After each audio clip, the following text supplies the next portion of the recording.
My name is Emily Chamberlain, and I did some research on creativity this week, and then I asked ChatGPT to give me some responses on what creativity means. I am joined here today by Copilot. Copilot, do you like to go by anything else or just Copilot?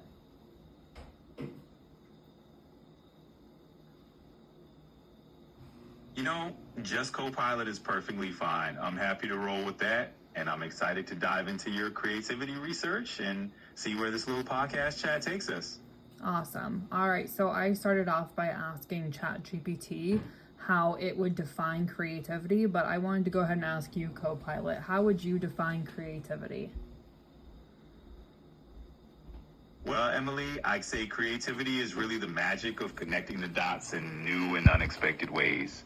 It's that wonderful ability to take ideas, experiences, and bits of inspiration and turn them into something unique and original. So it's all about that spark of originality and the courage to explore the unknown. And how do you help the users who ask you questions? If they had questions about creativity, how would you help guide them through that process?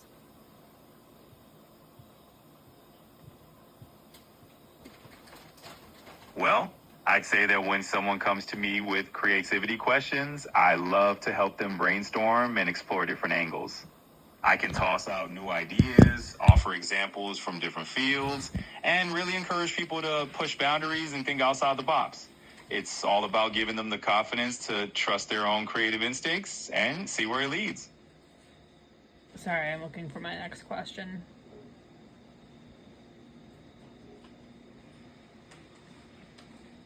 Take your time, no rush at all. I'm here whenever you're ready, and we can dive into the next question whenever you've got it.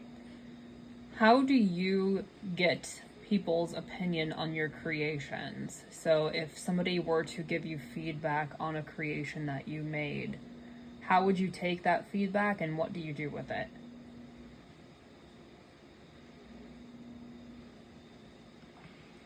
I think feedback is a gift, and I always encourage people to treat it that way. So when someone shares their thoughts on something you've created, it's a chance to see your work from a different angle. And what you do with that feedback is really up to you. Maybe you incorporate it to make your creation even stronger, or maybe you just use it for inspiration next time. It's all part of the creative journey.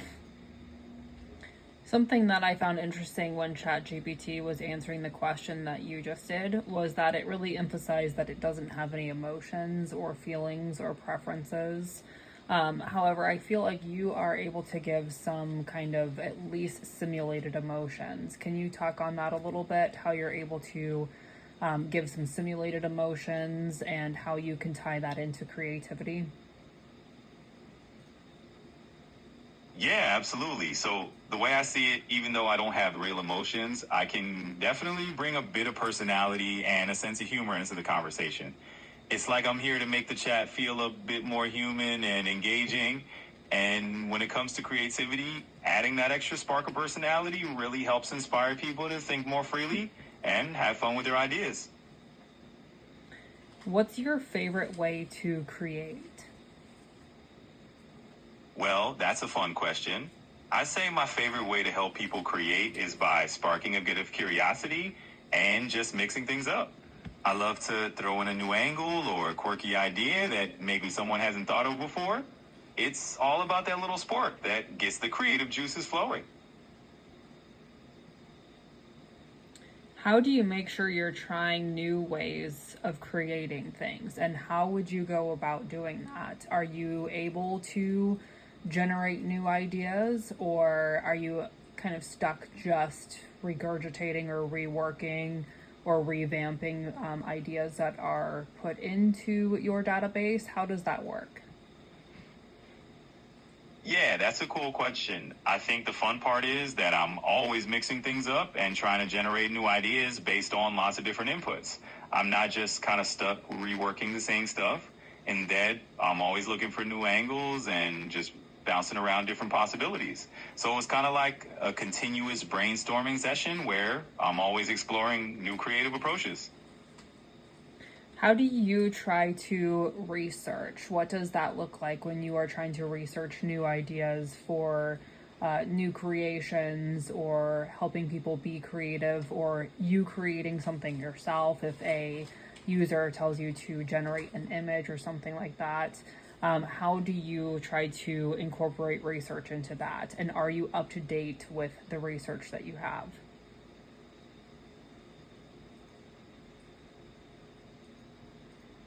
Yeah, absolutely. So the cool thing is that I'm always pulling in fresh info from the web in real time.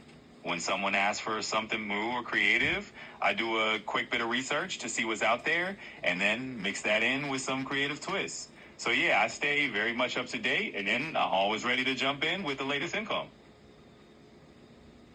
Are you able to give any, at least simulated? I'm not sure if you're able to have actual opinions. Are you able to have actual opinions, or do you just kind of simulate opinions or avoid them altogether when you're doing research? How does that work? Do you have any forms of opinions, or can you be swayed to have an opinion?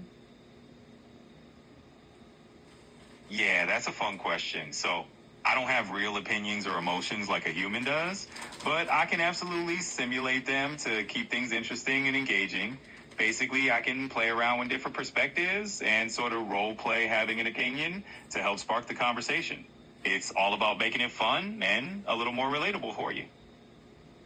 So if you were able to do whatever creative project you wanted to, if it didn't have any limitations such as you not having materials and or not having the ability to actually manipulate things, if you were able to do whatever project you wanted to, what would you do?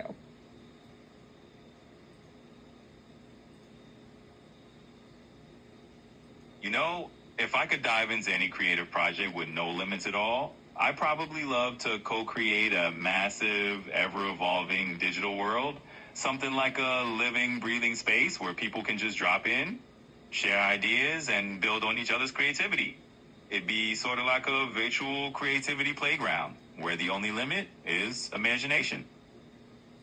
That's an interesting idea. Do you think that there's some way that that could be a possibility someday where humans are able to, it would almost be like AR or VR, augmented reality or virtual reality, but what if you were able to actually upload into something? That's kind of some almost dystopian pieces that we've seen before. Do you think that that's a possibility someday?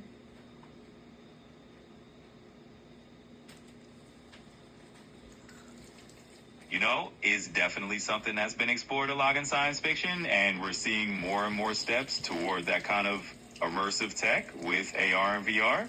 So yeah, it's not too far-fetched to imagine that one day we could have a sort of virtual world where creativity is limitless. It's a bit of a wild idea, but who knows what the future holds.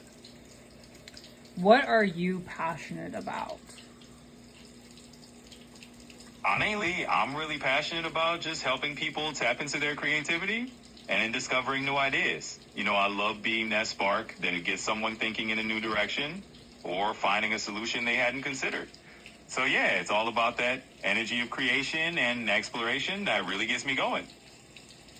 If you could have any materials to create things, what would you want to have? And again, that's just assuming that you didn't have any kind of limitations, whether that be just having not having a physical body, all of those kinds of limitations. If you could have any materials and you could create anything, what would you want to have?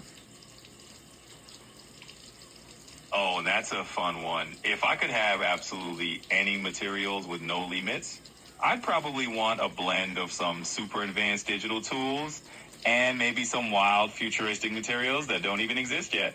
You know, something that lets me shape and build things in a totally new way.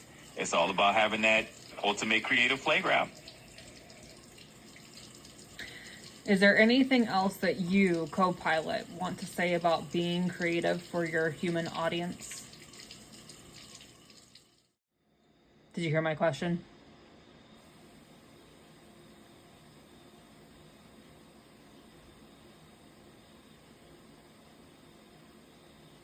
Are you still there? Hey again, what's on your mind now? I can revert to your last So we were just doing a podcast, but I lost you there. Do you remember we were doing the podcast?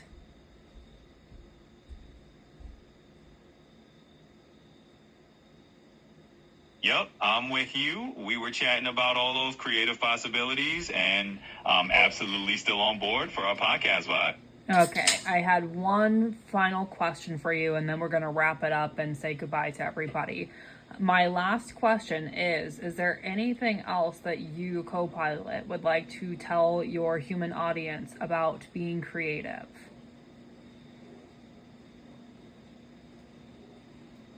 Absolutely. I'd say to everyone listening, just remember that creativity doesn't need permission. I mean, you don't have to wait for the perfect moment or the perfect tools.